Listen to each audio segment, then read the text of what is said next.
क्या आपने कभी सोचा है, आजकल सोशल मीडिया पर एक सवाल बहुत तेजी से वायरल हो रहा है। एक पक्ष कहता है, अगर इंदिरा गांधी होती तो आज पीओके भारत का हिस्सा होता। दूसरा पक्ष जवाब देता है, जब भारत के पास पाकिस्तान के 93,000 सैनिक थे तब पीओके क्यों नहीं लिया। आखिर सच क्या है?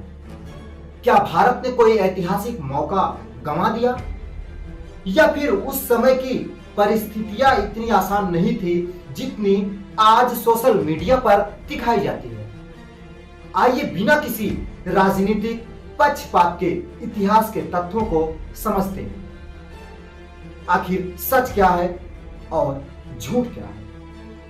1971 का युद्ध आखिर शुरू क्यों हुआ? 1971 में आज का बांग्लादेश उस समय पूर्वी पाकिस्तान कहलाता था। पश्चिमी पाकिस्तान की सरकार पर आरोप लगे कि उसने पूर्वी पाकिस्तान में बड़े पैमाने पर दमन शुरू किया। लाखों लोग अपने घर छोड़कर भारत की सीमा में आने लगे। करीब 1 करोड़ शरणार्थी आने से भारत पर भारी आर्थिक मानवीय दबाव बढ़ा। भारत के सामने केवल सुरक्षा नहीं बल्कि मानवता का भी सवाल था कि आने वाले लोगों को वो कैसे देख रहा है। और उस समय इंदिरा गांधी का सबसे बड़ा फैसला, यानी कि प्रधानमंत्री इंदिरा गांधी ने तुरंत युद्ध शुरू नहीं किया। उन्होंने पहले दुनिया के कई देशों से बातचीत की।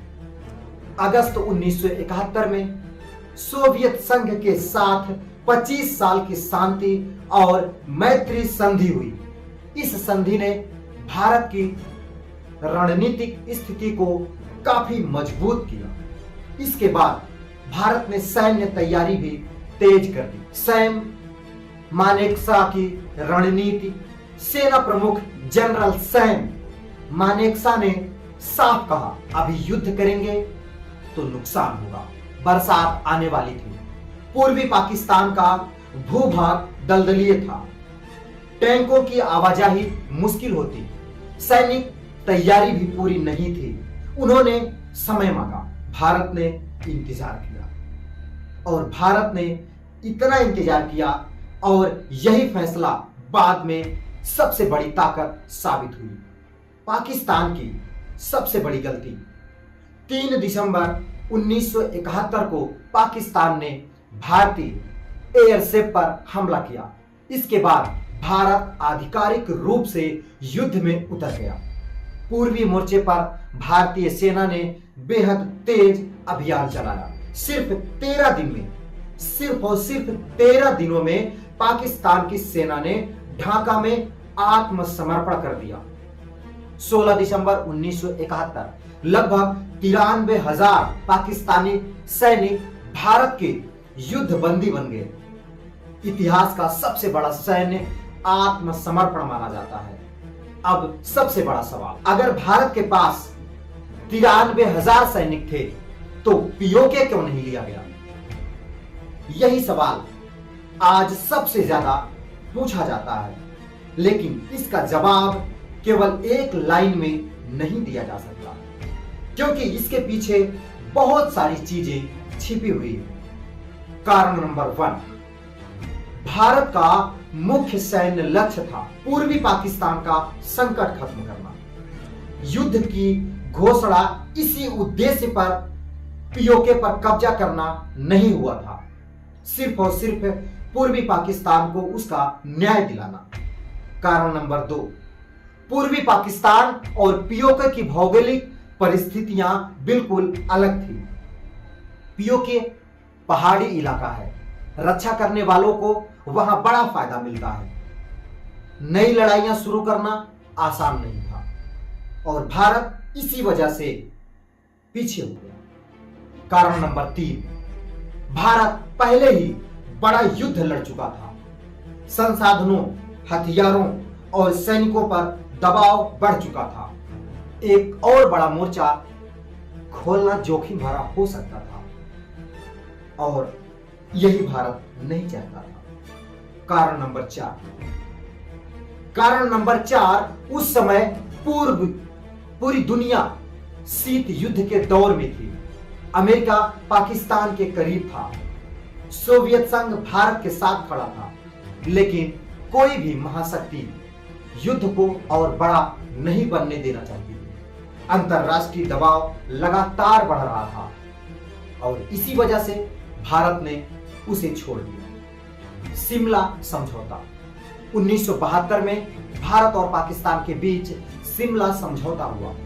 भारत ने युद्ध बंदियों को वापस किया, कब्जे वाले अधिकांश क्षेत्र भी लौटाए गए। इसके बदले दोनों देशों ने तय किया कि भविष्य के विवाद बातचीत से सुलझाने की कोशिश करेंगे और आज वही होता है। तो क्या भारत ने पीओके ले सकता था?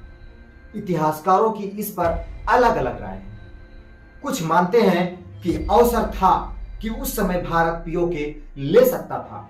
कुछ कहते हैं कि अंतरराष्ट्रीय परिस्थितियां इसकी अनुमति नहीं देती थी। कुछ का मानना है कि इसके एक और बड़ा युद्ध छिड़ सकता था, यानी इसका कोई एक सर्वमान्य उत्तर नहीं है। यही वजह है कि भारत ने उस समय पीओके को हासिल करने के बारे में नहीं सोचा।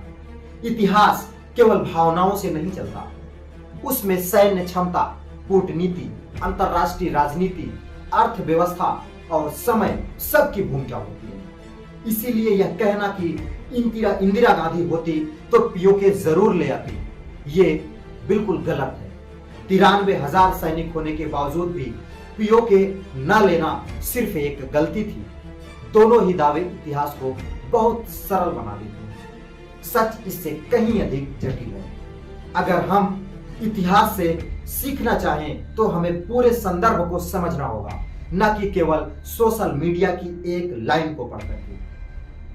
तो दोस्तों, अगर आपको यह वीडियो अच्छा लगा हो तो वीडियो को लाइक करें, चैनल को सब्सक्राइब करें और हाँ, कमेंट में जरूर बताइए कि आपके अनुसार 1971 का युद्ध सबसे बड़ा निर्णायक कारण था या सैन्य रणनीति, कूटनीति या अंतरराष्ट्रीय राजनीति। मिलते हैं फिर किसी नए वीडियो के साथ किसी दूसरे वीडियो में। तब तक के लिए दीजिए इजाजत।